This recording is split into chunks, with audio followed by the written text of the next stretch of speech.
Aksidente po sa iba't ibang bahagi ng bansa.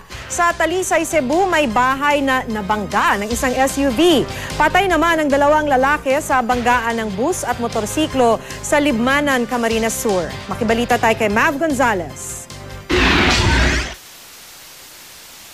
Hindi na umabot ng buhay sa ospital ang dalawang lalaking magkapatid nang mabangga ng pampasaherong bus ang sinasakyan nilang motorsiklo sa barangay San Isidro, Libmanan, Camarines Sur. Critical naman ang lagay ng isa pang kasama ng mga biktima.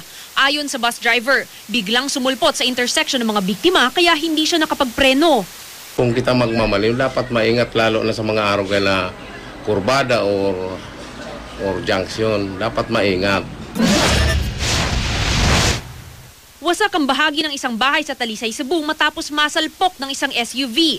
Ayon sa mga saksi, sa di pa malaman na dahilan, nagpagewang-gewang ang sasakyan at dumiretso sa bahay.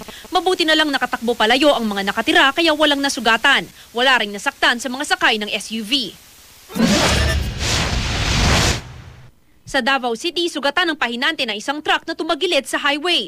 Ayon sa driver, nawala ng preno ang kanyang truck at dahil mabilis daw ang takbo nila, tumagilid dito ng tangkaing patigilin sa gilid ng kalsada.